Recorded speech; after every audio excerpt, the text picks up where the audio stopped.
Hey, Soul Stories fam. We've got a swoon-worthy love story for you today. Let's jump in and tell us, what city are you watching from? On a weekend afternoon, Moonlight Cafe buzzed like a beehive. The clinking of spoons against porcelain cups, the sharp scent of roasted coffee filling the air, and the hum of lively chatter blended into one. Tanya Washington sat in the waiting area, clutching her worn-out purse, glancing at her watch now and then. Today she had an important interview, and to Tanya, coffee wasn't just a drink. It was the only medicine that could steady her nerves. Just one small cappuccino, she muttered, counting the crumpled bills in her wallet over and over. A total of $347, enough to scrape through the month, but not enough to live like a normal human being. She pressed her lips together, about to step toward the counter, when a familiar laugh rang out. Deep, drawn out at the end. That voice she used to hear every morning when she woke up. The voice she once thought would stay with her for life. The blood in Tanya's veins froze. She turned her head slowly, like someone too afraid to face their own nightmare. In the corner under the warm yellow light sat Jerome Patterson, lounging with ease. His navy suit fit perfectly, and the gold watch on his wrist flashed each time he raised his glass of wine. What made Tanya want to vomit was the girl sitting next to him. Young, red lips, short dress, giggling as Jerome leaned in to whisper in her ear. "Damn it!" Tanya clenched her teeth, her heartbeat racing. 3 months. It had only been 3 months since they broke up. Jerome, with his excuse of needing freedom, had left her behind with a shattered heart. And now there he was, parading his new happiness right in front of her. "Tanya? Is that really you?" Jerome's voice rang out, sweet as fake honey. He stood up, deliberately drawing attention. What a coincidence. Long time no see. It felt like the whole cafe turned to look at them. A chill ran down Tanya's spine. She didn't want to be Jerome's spectacle, nor did she want to hear another lie from his lips. A reckless spark lit up in her mind.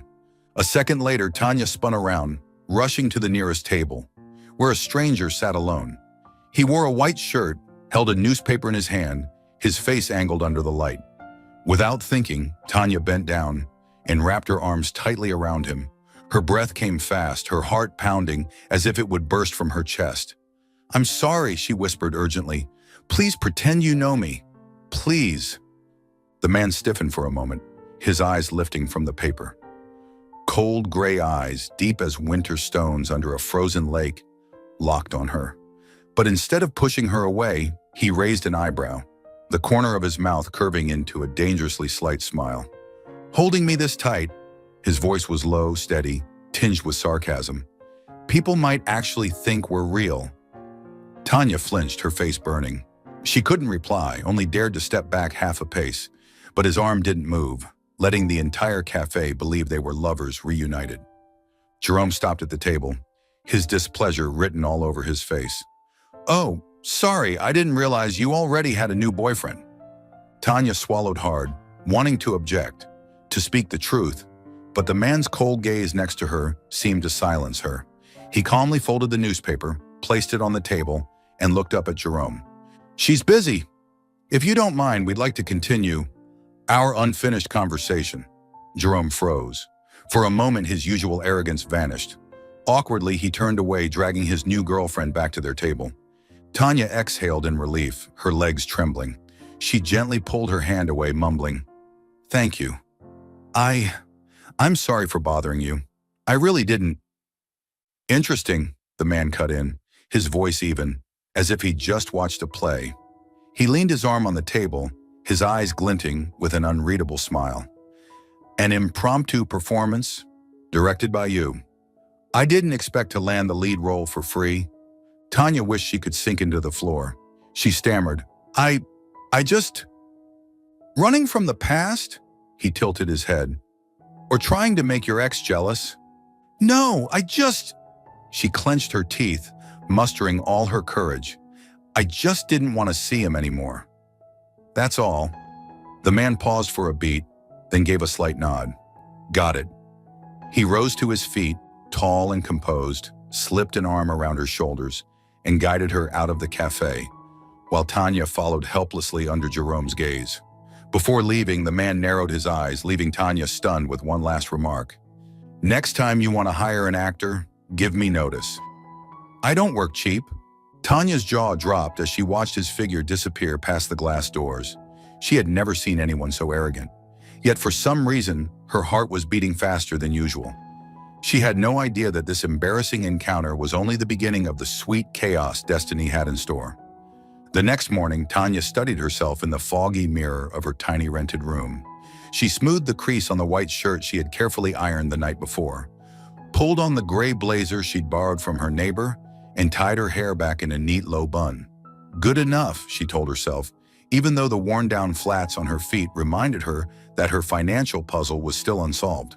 The sign Everett and Low CPAs hung quietly above a row of red brick buildings, the kind of simple wooden plaque small accounting firms often used. Inside, the reception smelled faintly of fresh paper and overly strong coffee. A printer hummed in the corner. A tiny cactus sat beside a posted rule. Do not leave client documents on the desk overnight. Good morning, I'm Tanya Washington. I have a 9:30 interview with Ms. Nora Patel, Tanya said, keeping her voice steady. The receptionist smiled. Yes, please have a seat. Ms. Patel is finishing a quick meeting with a partner. Partner? Tanya frowned slightly but quickly reminded herself, small firms needed partners to survive. She gripped her folder tightly. Resume, QuickBooks certification, a few recommendation letters and one handwritten note. Talk about reconciling bakery petty cash.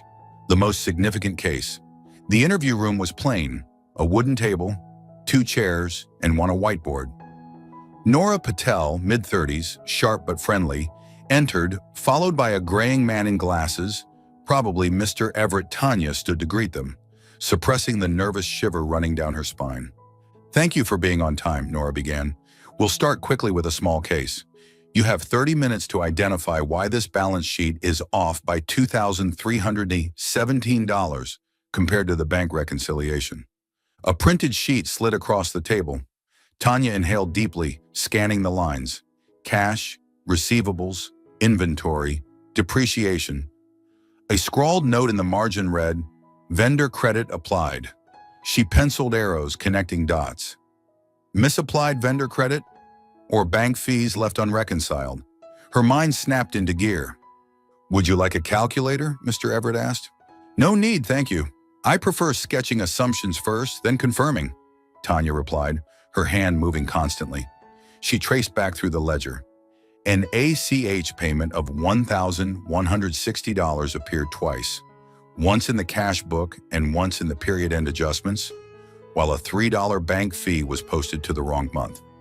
Additionally, a $1,154 write-down of spoiled goods had been misclassified as a purchase instead of a cost of goods sold.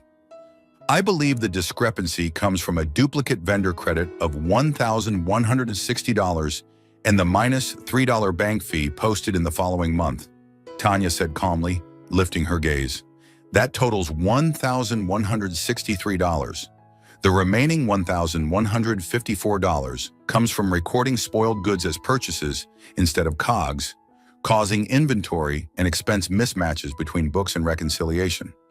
If we reclassify the $1,154 from purchases to COGS, remove the duplicate $1,160, and move the $3 fee into the correct month, the sheet balances. Nora squinted, intrigued. Write out the proposed entries. Tanya scribbled 3 quick lines in pencil, presenting each adjustment with practiced ease. The room was so quiet she could hear the air conditioner hum.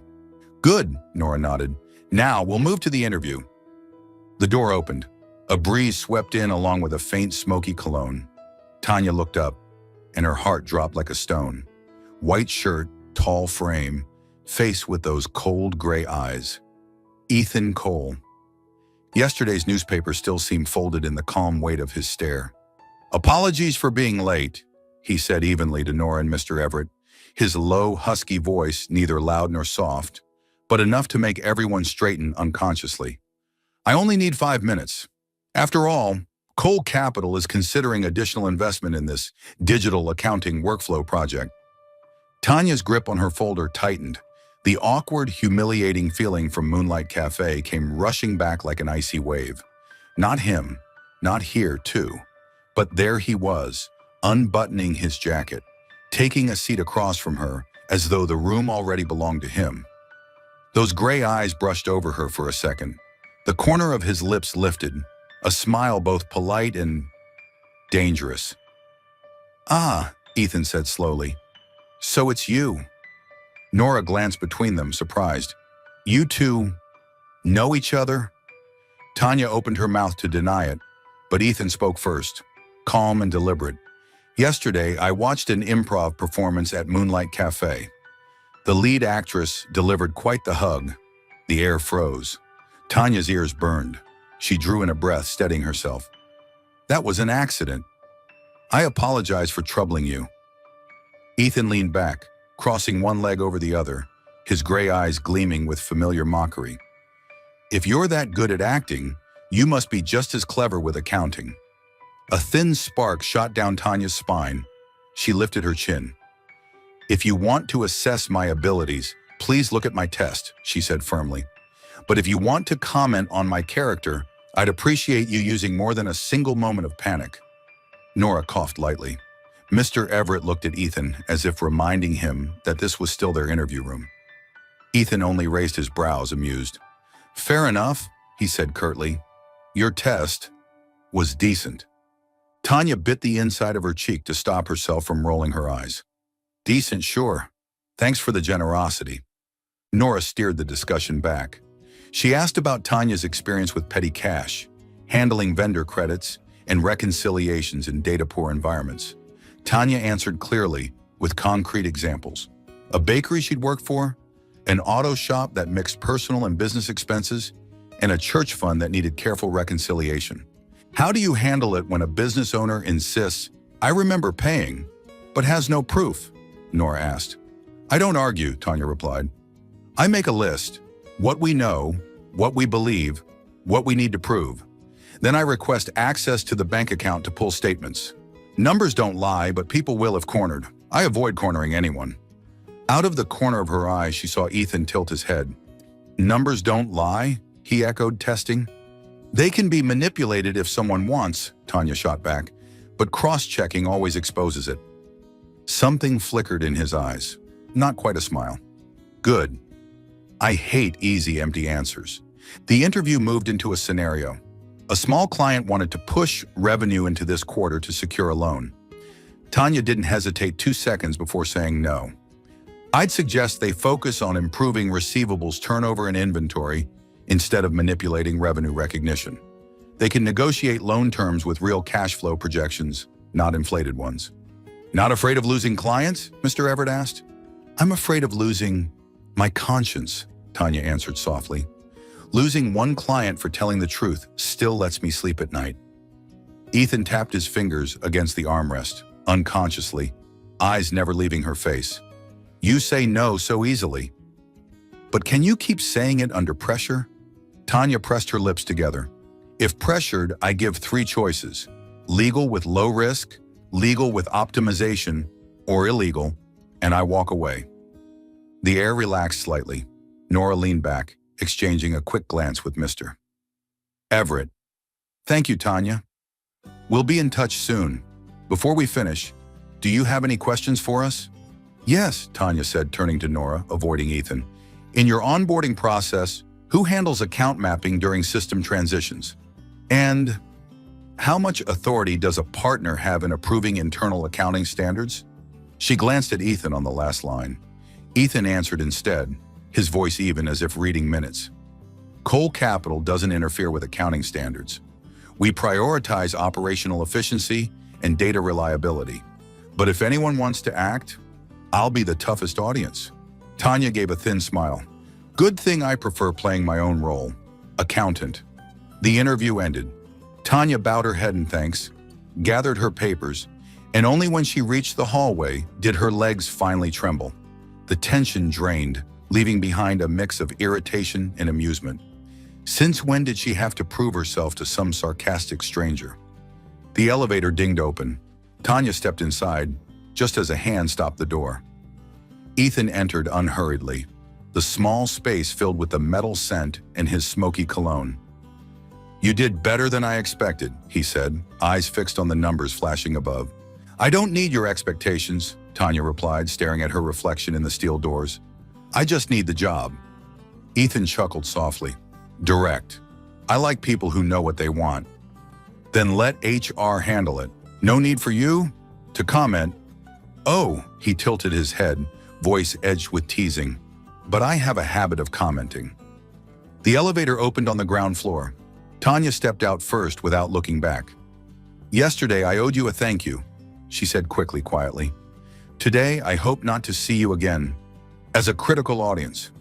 "Too bad," his voice followed, tinged with a smile. "If you pass this round, you'll see me in another role." Tanya froze for half a second, then walked on as if she hadn't heard. Outside, late sunlight stretched across the sidewalk, maple leaves swaying lightly. She breathed deeply, shoulders loosening. Annoyed as she was by his manner, she couldn't deny one thing. She had done well, and that mattered more than any sarcasm. Above in the glass office, Ethan stood beside Nora, hands in his pockets, eyes following her figure crossing the street. "She has an eye for numbers," he said, concluding. "And a backbone." Nora nodded. "I'm thinking of giving her a 2-day practical test. If she passes, she's on the list." Ethan's mouth curved faintly. "Give her Asteria Logistics. Their books are a mess. Let's see how she performs with thousands of transactions." Nora shot him a look, half teasing. "Do you ever talk without mocking someone?" "Yes," Ethan replied, still staring outside. "But rarely with reason." Sunlight glinted against the glass. Down below, Tanya stopped at another cafe, not Moonlight, and bought a small cup. She texted herself, "Day 1, faced the past, stayed calm. Day 2, faced Ethan Cole, stayed quiet." Then she laughed to herself. She didn't know the place she swore to quit had quietly shifted into another story. Not just a hug to avoid the past, but collisions that neither of them could walk away from. And fate, like a balance sheet off by $2,317, was about to force them into reconciliation until everything aligned. Evening was falling, and the city lights began to glow. Tanya had just left Everett and Lowe's office, her mind still spinning with balance sheets. The morning interview had been tense, but she felt she had done well. A small flicker of hope rose inside her, enough to treat herself to a cheap bubble tea at the corner shop. She had barely stepped out when a familiar figure blocked her way. Jerome Patterson. "I just want to talk," Jerome said with a dry smile, his hand stopping firmly on Tanya's shoulder. "Haven't you avoided me long enough?" Tanya instinctively stepped back. "We have nothing left to say, Jerome." "Leave."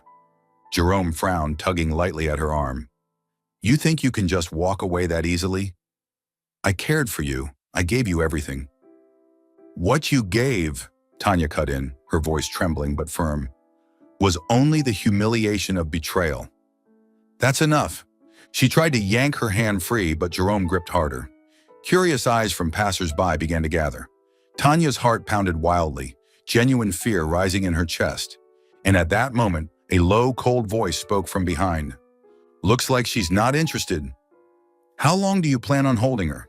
Jerome spun around. Ethan Cole stood there, hands in his pockets, those gray eyes cutting straight through him. No shouting, no threats, yet the weight of his presence was enough to make Jerome hesitate. "This is between us," Jerome muttered. Ethan arched a brow, then lowered his gaze to the hand clutching Tanya's. "Let go!" Now. In that brief instant, Tanya felt a sense of relief. Jerome cursed under his breath, flung her hand aside, and stormed off in frustration. Tanya drew in a sharp breath and turned to Ethan. "Thank you." But before she could finish, she saw that familiar mocking smile curve his lips. "You owe me a hug," Ethan said slowly, as if Moonlight Cafe had been only yesterday. "Today you can repay it by doing as I say." Tanya's mouth fell open. "Excuse me? You rescue me and then collect debt?" "Yes," he nodded without hesitation. "I need a temporary assistant for a project." "You'll do. Consider it repayment for the hug." "You're insane," Tanya laughed bitterly. "I don't even know if I'll get the job at that firm." Trust me, you'll have work. Just not comfortable work. His eyes glinted with challenge. The next day, Tanya received a call from Nora Patel. Congratulations, Tanya. You passed the interview. However, we'd like you to start immediately on a small project in the role of data control assistant. You'll be working with the investor's representative. Nora paused for a beat. Mr. Ethan Cole. Tanya nearly dropped her phone. No way! But it was true. The small meeting room, a projector screen, and stacks of thick documents. Tanya took a deep breath before stepping in, determined to keep calm. Ethan was already seated, black shirt neat, flipping through files. He didn't look at her right away, but said flatly, "We'll be reviewing the accounts of Asteria Logistics. Their books are a mess, thousands of transactions unclassified. You filter the data, I'll match against contracts." Tanya pulled out a chair, biting back irritation. So basically, you want me to do grunt work? Ethan glanced over, the corner of his mouth curving. If filtering data is grunt work, then yes, but I'll be checking to see how clean you filter. Tanya gripped her pen tightly. Fine, I'll do it, not for you, because it's the job. No difference, he replied curtly, returning to his file, leaving her fuming. The following days were a disguised Cold War. Tanya hunched over Excel, eyes blurring from endless data entry. Ethan passed by occasionally, dropping barbed comments as casually as breathing. One wrong line, and the client could lose hundreds of thousands. Don't let your hands shake. You type fast. Hopefully your mind keeps up with your fingers. Tanya often wanted to throw the whole stack of papers at his face, but strangely, every time she snapped back through clenched teeth, he only smiled, like he was waiting for her to fight back. Enemies, forcibly tied together. Quarreling at every step, yet unable to stay apart. And in those moments, Ethan fell silent, eyes fixed on the screen. Tanya caught glimpses of something not nearly as cold as his words. Late at night, when everyone else had gone, and only the yellow glow of desk lamps lit the keyboards, Tanya slumped forward, sighing. I'm going to lose my mind. Across the table, Ethan still pored over reports. He didn't lift his head, but his deep voice carried evenly through the quiet room. Don't worry. I'll make sure you lose your mind just enough to keep working with me. Tanya's eyes widened. You? His mouth curved slightly. Relax, I won't let you run away. And for the first time, Tanya couldn't tell if she was furious or if her heart had just skipped a beat. On Monday morning, Everett and Lowe's office buzzed with the sound of keyboards and the scent of freshly roasted coffee. Tanya sat hunched over her screen, her eyes blurring from staring at thousands of lines of data. She tried to appear calm, but working side by side with Ethan Cole day after day had her nerves strung as tight as a wire. He sat across the table, white shirt buttoned to the collar, flipping through files. His face always seemed veiled in a cold mist, untouchable. Yet whenever he opened his mouth, it was as if his words were designed solely to get under her skin. If you keep fumbling, Ethan said in his deep, steady tone, eyes never leaving the papers, I'll just have to reteach you. After all, I can't afford to lose my special assistant. Tanya slammed her pencil against the desk with a sharp crack. I don't need you to teach me, she bit out, each word clipped. And I'm not your special assistant. I'm a project staff member, understood? Ethan finally looked up, his cold gray eyes glinting with a flicker of challenge. Yes, you're project staff, but you're also the only one who's ever used me to escape an ex in the middle of a cafe. Tell me, has there ever been another employee quite that special? Heat rushed to Tanya's cheeks. You... Words stuck in her throat.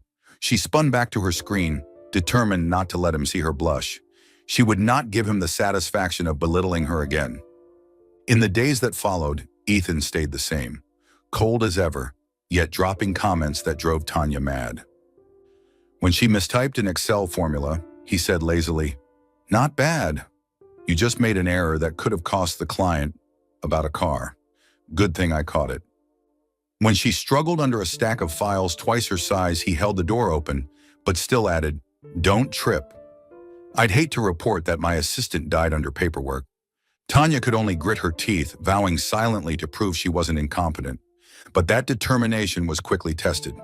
One late evening, when most of the staff had gone home, Tanya was still bent over reconciling bank statements. The dull headache she'd had all day sharpened into fever. Her forehead burned, her vision blurred. She tried to finish the last few lines, but her fingers shook, and finally her body collapsed against the desk. The clatter of her pen hitting the floor made Ethan look up. Seeing Tanya slump over, his expression shifted instantly. He strode over, pressing his hand gently to her forehead, burning hot. "Stubborn," he muttered under his breath, low enough for only himself to hear. Without complaint, he draped his jacket over her and lifted her easily into his arms, as though she weighed nothing. The few employees still lingering in the office stared wide-eyed as Ethan Cole, the man infamous for his icy demeanor, carried a small woman in his arms, his face set in grim silence that seemed to block out every gaze. His car cut through the night. Inside, Tanya stirred faintly, drifting in and out, catching the scent of his smoky cologne and the deep murmur of his voice. "Sleep. I won't let you collapse here." When Tanya opened her eyes, she saw a stark white ceiling and the sterile glow of fluorescent lights. A hospital. Beside her, Ethan sat in a chair, sleeves rolled up, his eyes closed as if he'd been awake all night. She shifted slightly, the blanket slipping down. Ethan's eyes snapped open immediately, and for a fleeting moment, his usual icy gaze melted into something closer to concern. "Finally awake," he said, his voice gentler than usual. But then, almost instantly, he slipped back into his familiar mask, leaning against the chair. "Don't get the wrong idea. I just don't want my employee dying before the deadline." Tanya pressed her lips together, her heart skipping a beat. She wanted to argue, but no words came to mind. She only turned her head away, hiding the faint, weak smile tugging at her lips. In that moment, she realized something. Behind his cold facade, Ethan wasn't nearly as merciless as his words claimed, and that was, perhaps, the most dangerous thing of all. Monday morning, Everett and Lowe's office rattled with the sound of keyboards, like steady rainfall. The photocopier buzzed, and the scent of slightly burnt coffee drifted down the hallway. Tanya set her pencil case on the desk, opened the file Asteria_recon_V3.XLSX, and told herself she would not let anyone, especially Ethan Cole, catch her slipping up. Ethan sat across from her, shirt crisp, gray eyes cold as a winter lake. He leafed through a thick stack of contracts, his deep, steady voice enough to unnerve even without looking up. "If you fumble again," he drawled, "I'll reteach you. After all, I don't want to lose my special assistant." Tanya dropped her pen with a sharp clack. "I am not a special assistant.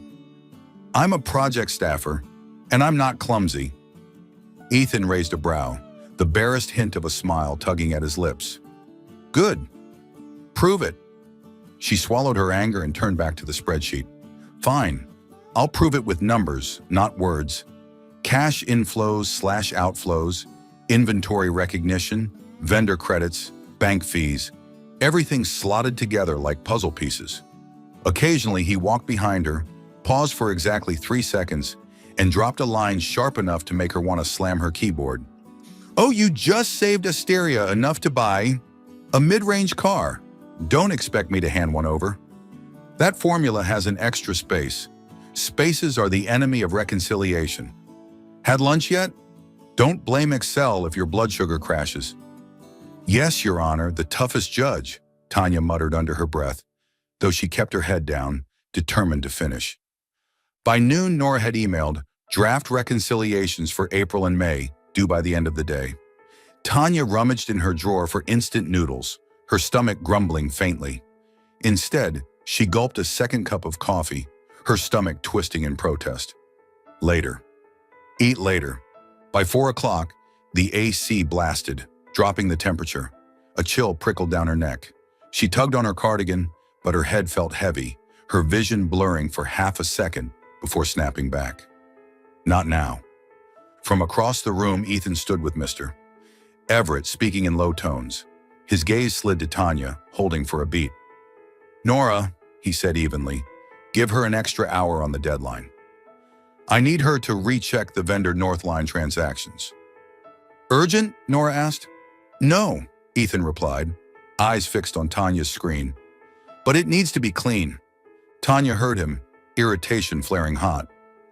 I can check it, she said quickly. No extension needed. Ethan turned fully toward her. Don't push when it's unnecessary. A smart person knows when to stop. I'm not stopping, Tanya snapped, fingers already moving through the reclass journal sheet. He said nothing more, only set a protein bar beside her mouse. This isn't a bribe, he murmured. It's so my employee doesn't collapse from hunger. You're overreacting, Tanya gritted. I dash. Her words cut off as dizziness crashed over her, like someone had flipped a switch. Darkness edged her vision, her ears rang. The cursor skittered aimlessly across the screen, and Tanya slumped forward, her forehead hitting the cold desk. The first sound she heard was someone calling her name softly, Tanya. Then the scent of smoky cologne and freshly laundered cotton. A hand brushed her forehead. Cold. No, blazing hot. The heat was radiating from her own body. She tried to say, I'm fine, but her lips were dry, her throat raw. Stubborn, that voice muttered. No sharp edges this time, only a restrained urgency. Nora, I'm taking her to the hospital. Push today's schedule, and anyone who touches her files loses their bonus this month. Does Tanya have family nearby? Nora asked, panicked. Me, Ethan answered. For now. He bent down, slid his arms beneath her, and lifted her effortlessly. Tanya, half conscious, felt the steady beat of his heart, his suit jacket draped over her like a thin blanket. The whispers of employees, the ding of the elevator, the thud of a car door closing, night air rushing through cracks, the city's smell mixed with distant horns. Don't fall too deeply asleep, his voice rumbled close to her ear, steady, certain. We're here. The ER gleamed sterile and cold. A nurse took her temperature as the blood pressure cuff tightened around her arm. Fever's at 102.2, the nurse said. Mild dehydration, 4 fluids. Family, sign the paperwork. Relationship to patient? The clerk asked. Ethan hesitated for half a second, the only hesitation of the day, before replying, Supervisor. Calmly, he took the pen, signing as if it were just another contract. I'll cover payment. The fourth drip ticked slowly. Tanya drifted in and out of fever dreams, catching glimpses of the man sitting by her bed, elbows on his knees, fingers interlaced. He leaned forward slightly, forehead resting on the back of his hand, as if listening to the steady beep of the monitor. The light cast across his cheek, softening the sharpness of his eyes. She sank back into darkness. When Tanya woke fully, she saw a white ceiling, green curtains, and a reclining chair pulled up beside her bed. Ethan slept in it, sleeves rolled, tendons visible at his wrist. His suit jacket lay draped across her legs. Next to it, a small paper bag. Bottled warm water, soft bread, fever medicine, and, somehow, even a phone charger identical to hers. Tanya stared, bewildered. A strange feeling stirred, equal parts warmth and annoyance at being warmed. She tugged his jacket higher, so gently the chair only creaked faintly. Ethan stirred awake. Instead of his usual cold scowl, his first expression was alarm. He shot to his feet, checked her forehead with the back of his hand, then remembered himself, pulled away, and put his mask back on. Finally awake, he said, leaning back, slipping into his usual tone. Don't get the wrong idea. I just don't want my staff dying before a deadline. Tanya arched a brow. Thanks, Supervisor. So, what deadline exactly? Extended, he answered evenly. I emailed Nora. You've got 2 sick days. I'll assign someone else to hold hysteria for now. But your reconciliation, you'll finish once you recover. Oh, Tanya sat up slowly, voice dry but steady. So you do know people are human? Ethan was silent for a beat. Don't joke. You had a 102 fever. Should I have left you collapsed in the office? No, Tanya smiled faintly. I meant to say thank you, but I didn't want you smug. The corner of his mouth twitched. Good, because I'm already smug. He nodded toward the bag. Eat soft bread and warm water. Doctor says no coffee for 24 hours. You actually listen to doctors? I listen to people better than me. Tanya took a bite, her throat easing. That's when she noticed her hair had been untangled, her hair tie looped loosely around her wrist. Who? The nurse, he replied. I just told them not to cut your cardigan for the IV. Looked too expensive for your salary. Was that an insult? No, an insult to your salary. He leaned back, composure restored. Tomorrow I'll have HR adjust the project stipend. Tanya let out a soft laugh, then winced at her headache. You always have to slip one unpleasant line in between 10 decent ones, don't you? Habit. He closed his eyes briefly, as if to hide the shadows under them. Cold outside, logical inside. Warm inside, Tanya blurted, then quickly turned away, pretending to read the medication label. Her heart stumbled. Don't react to a few kind gestures. He's still Ethan, the man whose mouth could cut steel. What was that? His voice was calm. I said, inside, definitely logical. She coughed. Can I leave yet? Observation until this afternoon. I'll take you home. He paused half a second. I mean, I'll be passing by anyway. No need, Tanya said quickly. I can go by myself. Ethan held her gaze long enough to make her blink. This isn't the time to argue. I'll take you. Think of it as preserving project efficiency. Sounds romantic, Tanya muttered, raising a brow. Of course, he replied, deadpan. I've always been romantic, in the way of balance sheets. For a moment, both went quiet, then broke into small, short laughter. The sound thinned the invisible wall between them, a wall built from sarcasm, pride, and hidden kindness neither would name. Ethan rose, straightening his sleeves. Get some more rest. I'll be outside making calls. He walked to the door, pausing halfway without turning. Tanya. What? Don't try to be strong to the point of stupidity. His voice dropped lower. When you need to, say it. The door closed softly. Tanya leaned back against her pillow, eyes falling to the jacket covering her legs, the smoky cologne still lingering. Her heart stirred faintly, like a droplet rippling across a quiet lake. She could still argue with him all day. She could still be annoyed at every biting remark. But in this moment, it was hard to deny. Ethan Cole wasn't just cold. He was cold outside and dangerously warm inside. The kind of warmth that chipped away at defenses without her noticing. Tanya pulled the blanket to her chest, telling herself not to read too much into a man taking her to the hospital, sitting all night by her bed, buying a charger, and warning her off coffee. Just work, just project efficiency. She smiled weakly. Sure, and just a heart that had skipped a beat. That night, the 28th floor offices of Cole Capital were nearly empty. The open workspace was illuminated only by the hallway lights, casting long strips of brightness across the floor. After 2 sick days, Tanya had returned to catch up on deadlines. Nora had given her extra time, but Tanya still wanted to finish the Asteria Logistics reconciliation before going home. She poured water at the pantry sink. A draft slipped in through the door leading to the lounge, a room rarely used late at night, with brown leather chairs, low shelves, and a glossy black piano in the corner, like a secret no one touched.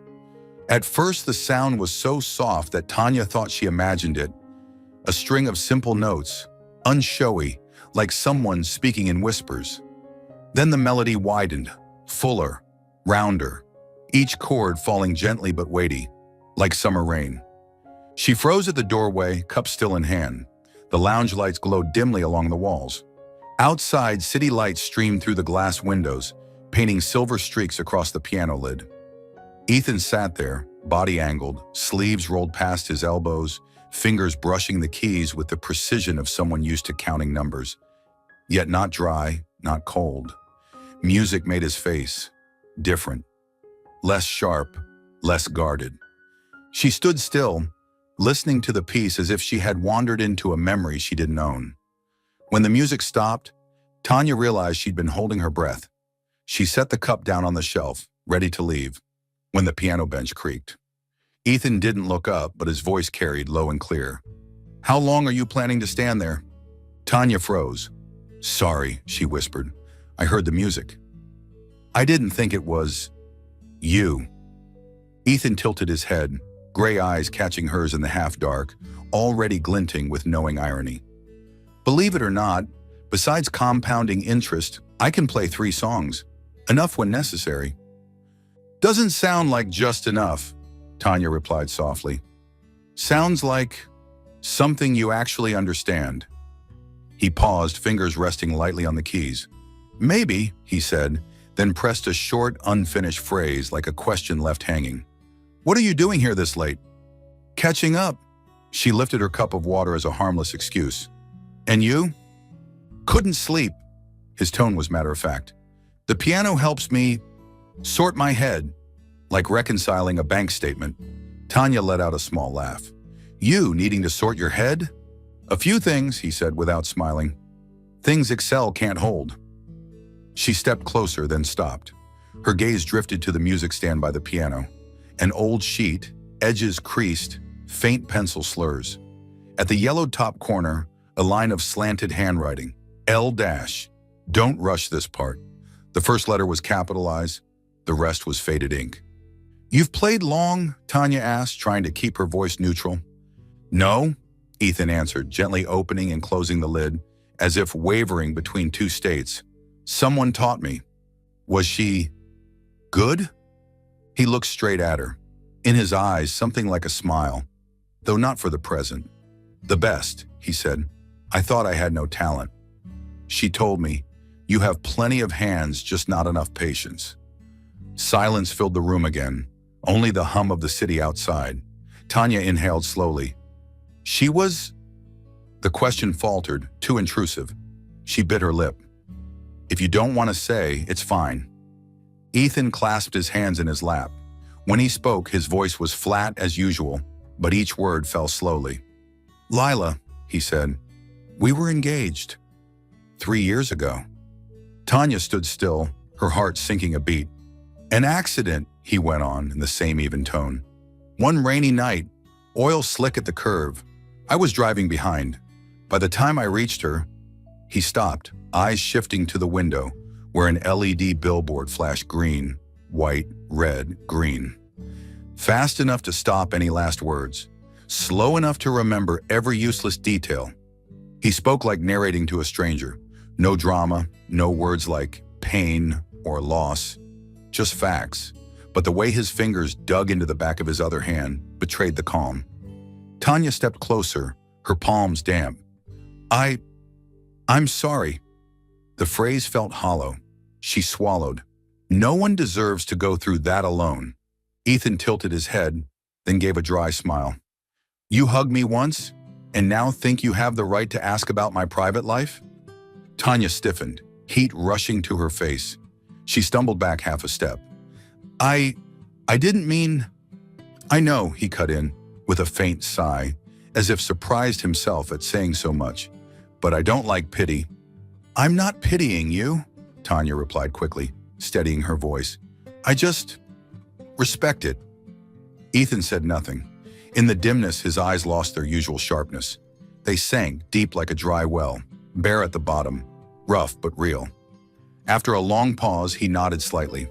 She left this piano, he murmured, running a slow finger across the lid, as if afraid to scratch the lacquer.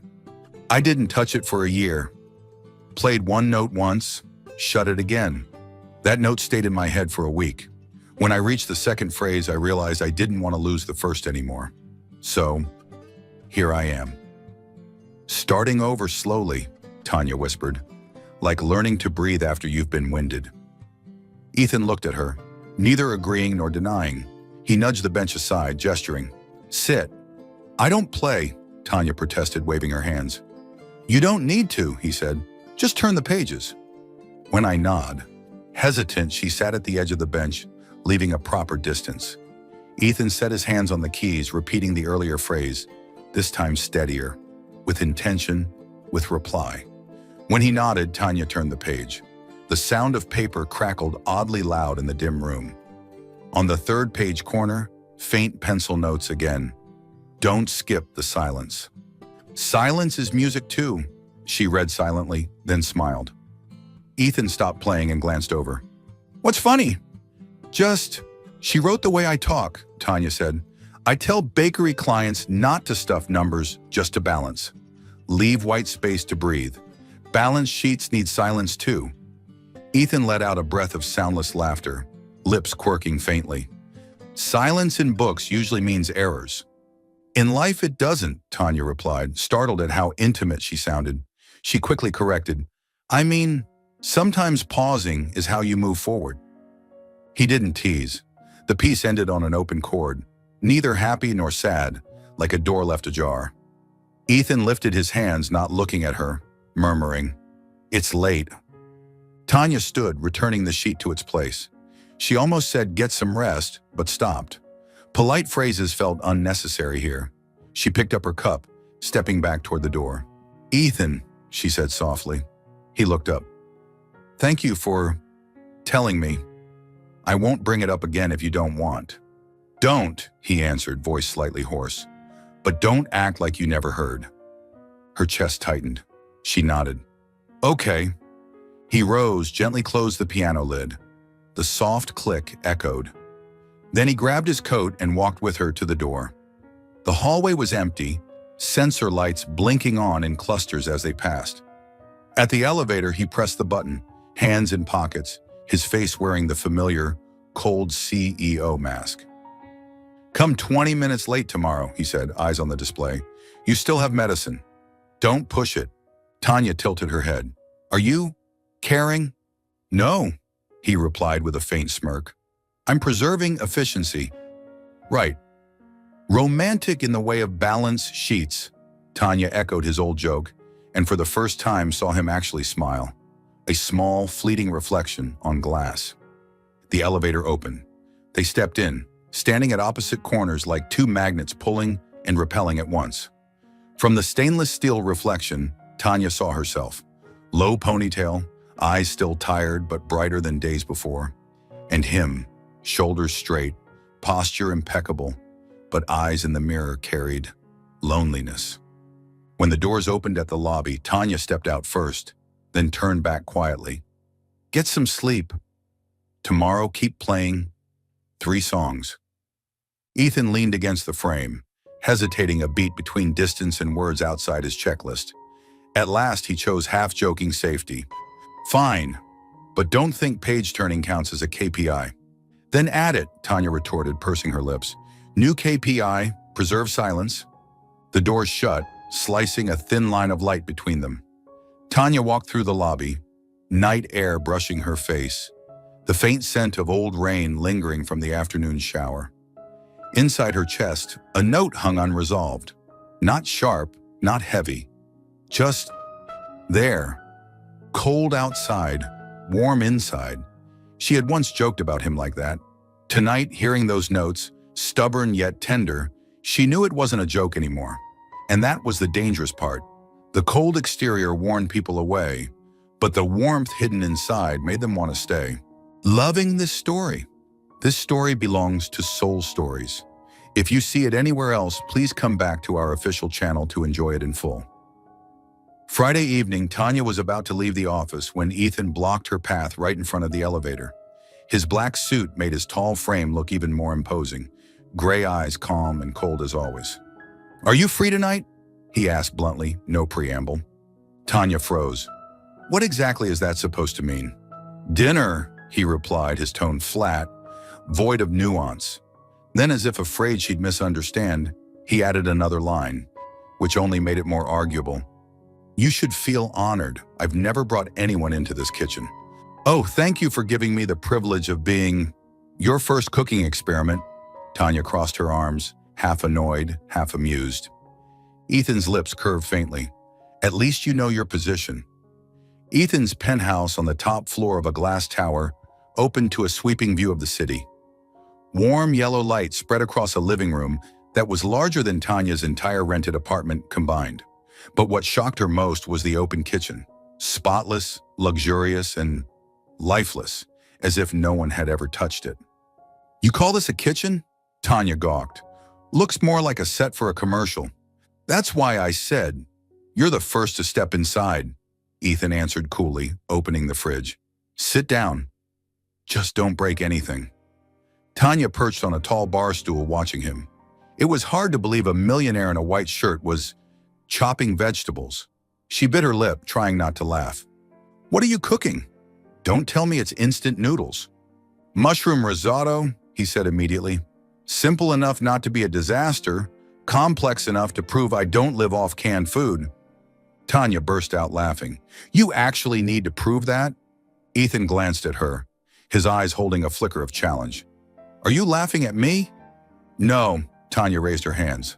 I'm just impressed. Cold in the office, but apparently you can stand in a kitchen too. He didn't reply, only stirred the rice in the pan, the smell of butter filling the room. Dinner started a little awkwardly. Tanya ate while glancing around the apartment, everything dark-toned, gray upon gray, searching for something to say. At last, she blurted, "Do you realize everything in here is gray? Gray walls, gray chairs, gray rug. What are you trying to do? Turn yourself into a statue?" Ethan looked up, one brow raised slightly. Gray is neutral, safe. Safe, sure, but boring. I bet you've never once tried buying a yellow pillow or a floral painting. He let out a short laugh. I don't need rose print pillows to sleep. Right, you only need balanced sheets to lull you to bed. Tanya shot back, teasing. Ethan paused for a second, then actually laughed. Not long, but real, making Tanya lift her head in surprise. In that instant, his face wasn't a wall of ice, but that of a normal man, even approachable. I don't remember the last time I laughed during dinner, Ethan admitted, his voice lower. Tanya propped her chin on her hand, her eyes softening. Well, consider tonight the solution to your emotional balance sheet. He looked at her longer than usual, as if about to argue, but then let it go. Dinner ended with a hastily opened bottle of wine. Tanya, slightly tipsy, freely shared stories from childhood, like the time she miscalculated her class's petty cash, lost the candy fund, and got chased around the schoolyard by classmates. Ethan listened, his eyes brighter than usual, nodding now and then, even chuckling softly. When Tanya stood to leave, he walked her to the door. Suddenly, the room fell quiet, the only sound the hum of the air conditioner. Thanks for dinner, she said softly. Don't get the wrong idea. Ethan quickly slipped his cold mask back on. I just don't want my employee fainting again. But the corner of his mouth curved, and Tanya saw it clearly. No matter how much he denied it, Ethan Cole was not nearly as cold as he pretended to be. She stepped into the elevator, her heart trembling lightly, while he stood in the doorway, gray eyes following her, quietly keeping just enough distance. On Monday morning, Tanya hurried into the office building with a stack of files in her arms. Just as she stepped out of the elevator, a familiar face was waiting at the reception desk. Jerome Patterson. He wore a light-colored suit, a bold red tie, and was still polished and overly confident. A half-smile spread across his face the moment he saw her. Tanya, Jerome drawled, I had to wait all morning just to catch you? Tanya exhaled sharply and quickened her pace. What are you doing here? This is a workplace, not your stage. Jerome arched his brows, keeping stride beside her. I just want to talk. I know you haven't forgotten me, Tanya. You can act cold, but deep down... I forgot a long time ago, Tanya cut in, her voice firm but trembling slightly. Jerome gave a thin smile, leaning closer to her ear. If you'd forgotten, why do you panic every time you see me? Why do you still blush, just like when we were together? Tanya froze. Her heart tightened, not because his words were true, but because of the fury of having her past dragged back into the present. Before she could answer, a deep, icy voice came from behind. She doesn't need to look back at the past. Jerome turned. Ethan Cole stood there, hands in his pockets, gray eyes sharp as blades cutting straight into him. Each word fell from his lips like a knife. Now she has me. The air froze for a moment. The receptionist looked up in shock. A few passing employees stopped in their tracks. Tanya's breath caught, her eyes widening at Ethan. Jerome gave a strained laugh, but his eyes betrayed his defeat. Oh, I see. Guess I was mistaken. Straightening his tie, he backed away awkwardly, leaving Tanya's heart racing. Silence lingered. Tanya wanted to say something, but Ethan had already turned toward her, his expression cool and indifferent again, as if his words just now had been nothing more than business. Don't misunderstand, he said, voice steady and low. I just don't like being disturbed. Tanya's throat tightened. Logic told her not to be foolish, that he only stepped in because of the situation. But her heart refused to listen. It pounded faster, louder, chaos erupting, as if the words, "Now, she has me," were still echoing in her ears. She turned away quietly, hiding the heat burning in her cheeks. Ethan Cole. Was he truly cold, or was he the one throwing her heartbeat into chaos? All week long, the Asteria Logistics project entered its final stretch. Tanya's eyes were glued to Excel sheets, flipping through contracts, checking each line of data. The pressure was crushing, but she pressed on. That night, the office was lit only by a few dim lamps. Beyond the glass windows, the city shimmered with streams of headlights. Tanya typed in the last few lines, eyes burning, head heavy. Just finish this and go home, she told herself. But as soon as she closed her eyes for a moment on the lounge sofa, she slipped into sleep. Ethan walked out of a small meeting room, a stack of files in hand. He froze when he saw Tanya curled on the sofa, her jacket slipped to the floor. The golden light brushed across her face, her lashes trembling like butterfly wings. For a moment, the world was free of keyboards and numbers, only the small figure of someone who had worked herself to exhaustion. Ethan slowed his steps, his gaze never leaving her. The walls he had built around himself cracked. His chest ached with something unfamiliar, part pity, part warmth. He murmured, voice low enough for the air alone. "If you only knew how much you're unsettling me." At that instant, Tanya stirred. Her drowsy eyes blinked open, meeting his. Not cold, not mocking. His eyes were filled with something raw, unguarded. The air thickened. Ethan jolted, quickly turning away. He picked up her jacket, draped it back over her shoulders, his tone snapping back to calm control. "Sleeping in the office isn't wise. Go home. Tomorrow will be another long day." Still half asleep, Tanya nodded, her heart racing. Her gaze followed him as he walked away. Inside, she knew. The line between cold CEO and the man she never expected was blurring, piece by piece.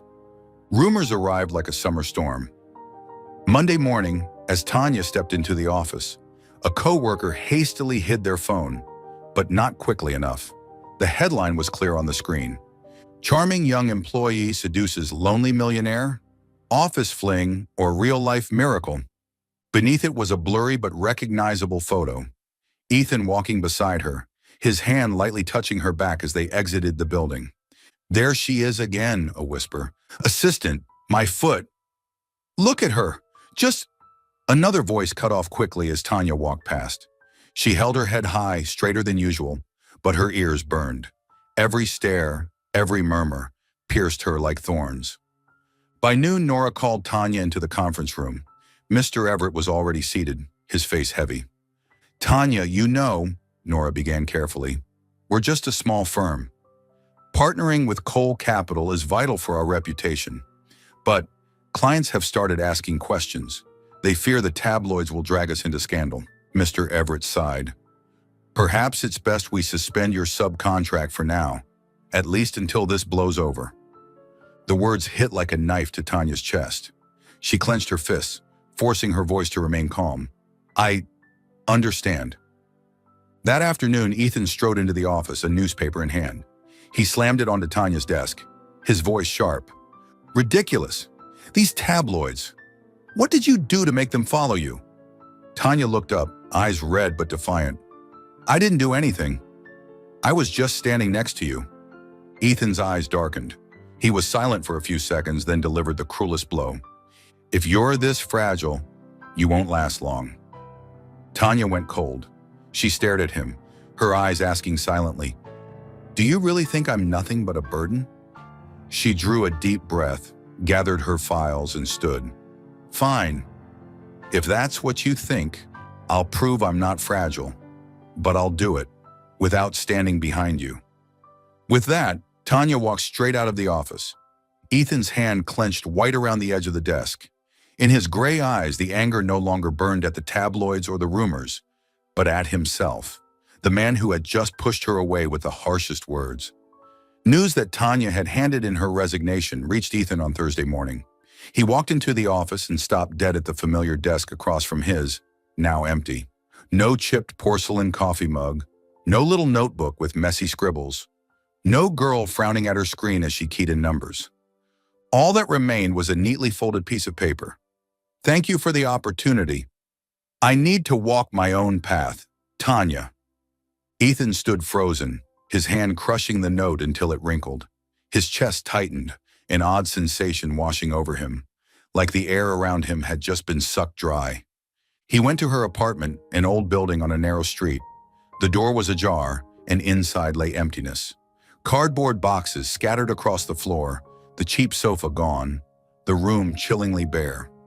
Ethan had never felt panic like this before. The man always praised for composure, coldness, and control. Now couldn't control one thing, Tanya's absence.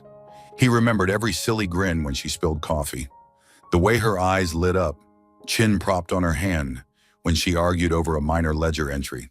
Her voice, stubborn yet warm, daring to defy him until she blushed when he smirked. And the moment he called her weak, everything rushed back, leaving him hollow, hurting. That afternoon, rain poured over the city like a flood. Ethan drove aimlessly through familiar streets, the headlights blurred by water. His heart tore at itself. I already lost Lila once. No, I can't let Tanya vanish too. And then, through the downpour, he saw her. Tanya stood on the curb, umbrella tilted, clutching an old suitcase tight. Rain splashed around her feet, her eyes distant as if searching for a place to go, but with nowhere to land. Ethan braked hard, leapt out of the car, rain soaking his shoulders.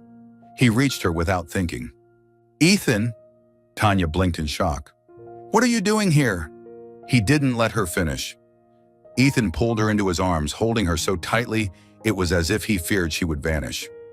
His voice was hoarse, breaking into the storm. Don't disappear from my life. I've already lost once.